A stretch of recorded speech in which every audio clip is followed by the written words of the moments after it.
వచ్చాడు. మీ ప్రెస్ వాళ్ళని అనేది ఇలా మాట్లాడకూడదు అనేది నాకు చాలా బాధగా అనిపిస్తూ ఉన్నది. అందుకని నేనే కోరుకున్నా. ఇంకా అలాంటి వ్యక్తుల్ని ఆల్రెడీ ఆపేసే ప్రయత్నాలు కూడా వస్తున్నాయి. కాబట్టి ఇది విషయం. ఇంకా రెండోది ఏంటంటే, నాకు 2 ప్రశ్నలకి సమాధానం కావాలా. వైఎస్ జగన్మోహన్ రెడ్డి ఇప్పుడు ప్రతిపక్ష నాయకుడిగా ఉన్నాడు. ఏంటంటే, ఈ మధ్యన ఒక ఇష్యూ నడిచింది. శాంతి గారు అని ఒక ఆవిడ వచ్చారు. ఆయన హస్బెండ్ పేరు మదన్ మోహన్ గారు. తర్వాత మన విజయసాయి రెడ్డి, రంగంలోకి వెళ్తే సుభాష్ రెడ్డి, నలుగురి మధ్యన ఒక స్టోరీ నడుస్తూ ఉంది. నేనేమంటున్నా అంటే, విజయసాయి రెడ్డి DNA టెస్ట్కి వెళ్తాడా లేదా, వైఎస్ జగన్మోహన్ రెడ్డి అసెంబ్లీకి వస్తాడా రాడా? నాకు 2 క్వశ్చన్లు జగన్మోహన్ రెడ్డి ప్రభుత్వాన్ని నేను హెచ్చరిస్తున్నా. DNA టెస్ట్కి విజయసాయి రెడ్డి వెళ్తాడా లేదా, జగన్మోహన్ రెడ్డి అసెంబ్లీకి వస్తాడా రాడా? ఇప్పుడు ఒక నిమిషం అండి, మా ఇంట్లోనో లేదా పక్కింట్లోనో ఇంకో పక్కింట్లోనో లేదా ఇంకొక చోట ఏదో ఆడవాళ్ళతో ఒక సమస్య జరిగింది, ఒక వ్యక్తి వచ్చాడు, ఇలా జరిగింది, విజయసాయి రెడ్డి అనే వ్యక్తి నా భార్య నాతో అనిందండి శాంతి గారు, ఏమనిందంటే ఆయనకి పిల్లలు లేరు కావాలని ఏదో ఒక ఇష్యూ నడిచింది. అది మళ్ళీ ప్రత్యేకించి చెప్పి ఆడవాళ్ళ విలువను కానీ ఆడవాళ్ళ గురించి తప్పుగా మాట్లాడడం, చిత్రీకరించడం నాకు నచ్చట్లే. అది జనాలకు తెలుసు కాబట్టి నేను ఒక చిన్న ఇంప్లిమెంట్ చేసి చెప్పేశాను అంతే. ఇప్పుడు ఏమంటున్నారంటే జనాలు, ప్రజల చేత ప్రజల కొరకు ప్రజల యొక్క ఉన్నటువంటి ఈ రాజ్యాంగబద్ధంలో ఒక వ్యక్తి ఒక ఎంపీగా, మెంబర్ ఆఫ్ పార్లమెంటు, రాజ్యసభ సభ్యుడిగా ఢిల్లీలో ఉన్నాడు. ఎక్కడ? మన ఆంధ్రప్రదేశ్లో ఎన్నుకోబడినటువంటి ఒక రాజ్యసభ సభ్యుడు ఢిల్లీకి వెళ్ళినప్పుడు వాళ్ళు ప్రశ్నిస్తారు, మేము నీకు ఓట్లేసి గెలిపించాం కదా, నువ్వు మంచోడు అనుకున్నాం కదా, ఆ అమ్మాయి వచ్చి ఇప్పుడు ఒక అలిగేషన్ పెట్టింది, వాళ్ళ హస్బెండ్ వచ్చేసి ఆవిడ నాతో అనింది, కాబట్టి నువ్వు దీనికి సమాధానం చెప్తావా లేదని అడుగుతున్నారు. నేను కాదు అడిగేది, ప్రజలు అడుగుతారు. ఆంధ్రప్రదేశ్లో 175 నియోజకవర్గాలు ఉన్నాయి, 25 ఎంపీలు ఉన్నాయి, మీకు తెలియదేం కాదు. వాళ్ళందరూ కూడా ప్రజలు ఈరోజు నిలదీస్తున్నారు, నిందిస్తున్నారు. ఏమని విజయ్ ఏమంటాడంటే, దానికి వచ్చిన మాట చెప్తాడు. ఏం మాట చెప్తాడంటే, ఆ అమ్మాయే చెప్పింది, ఆయన వయసు ఎంత, నా వయసు ఎంత, నీ వయసు ఎంత, నా వయసు ఎంత అనేది DNA టెస్టా? నేను ఎప్పుడు తప్పే చేయను, నా పేరు విజయసాయి రెడ్డి అని గట్టిగా అరిస్తే విజయసాయి అది DNA టెస్ట్ అవుతుందా?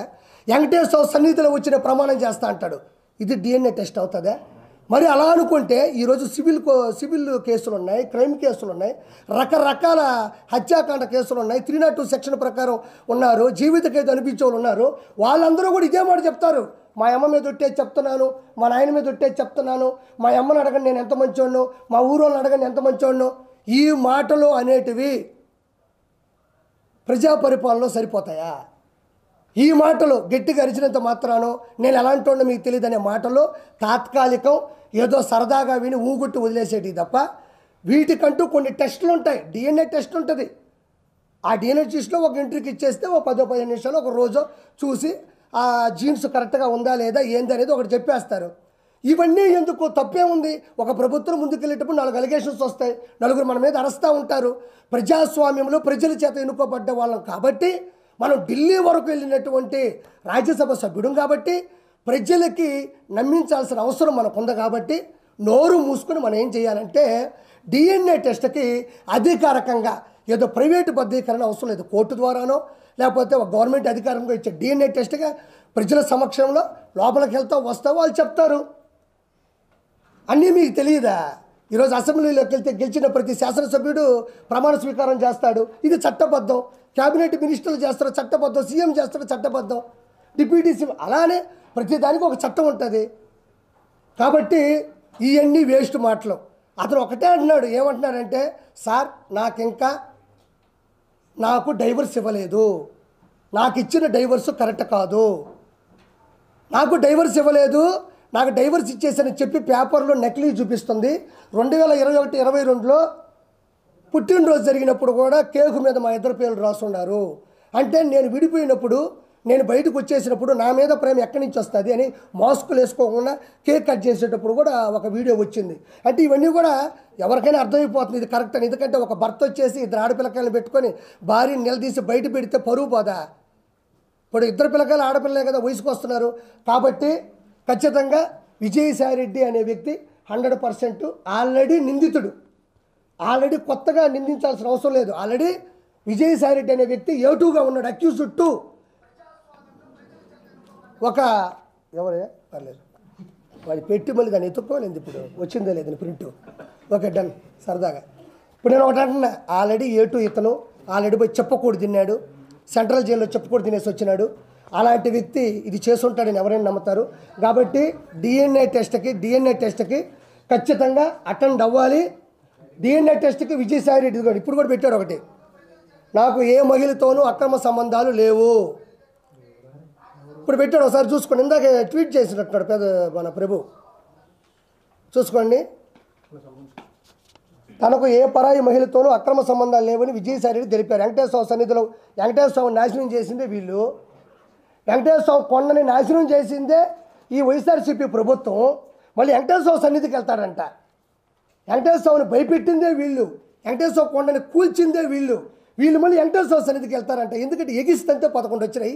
ఈసారి కానీ పోయినాడంటే మళ్ళీ ఎగిస్తంటాడు. తర్వాత వచ్చి అమ్మాయి నాకు కూతురుతో సమానం అన్నాడు. ఇవన్నీ వేస్ట్ మాటలు. నేను కూడా చెప్తా, మాటలు చెప్తే అవో పళ్ళు కావాలా. ఎవరో ఒక ఇంట్లో జరుగుంటే వాళ్ళు పడతారు, కోర్టుకు వెళ్తారు, ప్రపంచానికి తెలిసేది కాదు. ఈయన రాజ్యాంగబద్ధంగా ఇప్పుడు చేయాలా. ఇంకోటి, విజయసాయిరెడ్డి ఇంత పెద్ద పొరపాటు చేసి ఇంత పెద్ద అలిగేషన్ జరుగుతుంటే, వైఎస్ఆర్సీపీకి ఇంత పెద్ద డ్యామేజ్ జరుగుతుంటే జగన్మోహన్ రెడ్డి ఆడున్నాడు. జగన్మోహన్ రెడ్డి దీని గురించి ఎందుకు మాట్లాడడం లేదు? ప్రెస్ గురించి అంత రేపో గీ అని మాట్లాడుతూ ఉంటే, ఏమండి అది పెద్ద తప్పు అండి, మీరు తప్పు చేశారు, ప్రెస్ వాళ్ళకి క్షమాపణ చెప్పాలని కూడా ఏ మాట అతను అనలేదు. అంటే ఆ ఉన్మాది ఇంకా మారలేదు. ఇంకోటి కూడా నేను చాలా గట్టిగా చెప్తున్నా, విజయసాయిరెడ్డి ఖచ్చితంగా ప్రెస్కి కంపల్సరీ క్షమాపణ చెప్పి తీరాల. దీని మీద ప్రెస్ వాళ్ళు కానీ మీ యూనిటీ కూడా చాలా గట్టిగా ఉంటుంది. పిఆర్ వాళ్ళ సమక్షంలో కానీ మీరు చేసే పద్ధతి కానీ మీరు నిలదీస్తారు. అదే మీకే సమస్య వచ్చినప్పుడు మీరు చెబుతూ కొట్టినంత సమాధానం ఇవ్వకపోతే ఇది ప్రతి ఒక్కరికి ప్రెస్ అనేది చులకనయ్యే అవకాశం 100% ఉంది. నేను దయచేసి ప్రెస్ సమక్షంలో ప్రెస్ ముందు మాట్లాడుతున్నా, దయచేసి విజయసాయిరెడ్డి అనే ఒక ఏటు, ఒక దొంగ, ఒక అవినీతిపరుడు, ఒక అక్రమార్కుడు ఆంధ్ర రాష్ట్రాన్ని సమూలంగా నాశనం చేయడంలో కంకణం కట్టుకున్న విజయసాయిరెడ్డి, లక్షల కోట్లు అడ్డగోలుగా సంపాదించిన విజయసాయిరెడ్డి ప్రెస్కి 100% ఇక్కడ ఒక పార్టీ ప్రెస్ కాదు, ఓవరాల్గా చూస్తే ప్రెస్ ఇది. మీ మనోభావాలు చాలా వరకు దెబ్బతిన్నాయి కూడా. దయచేసి అతని దగ్గర క్షమాపణ చెప్పించేంత వరకు మీరు గట్టిగా ఉండాలని మనస్ఫూర్తిగా నేను మీ తరపున కోరుకుంటున్నా. ఆ తర్వాత YS Jaganmohan Reddy A1 A2 అయిపోయింది. A1 ఈరోజు వినుకొండ అనే ఒక ఊర్లో ఒక రషీద్ అనే అబ్బాయిని, జిలా అనే అబ్బాయి నడి రోడ్డు మీద చంపేసిన తర్వాత వెంటనే మన గురువు గారు మంచి కాన్వాయ్ వేసుకొని జబర్దస్త్గా గబ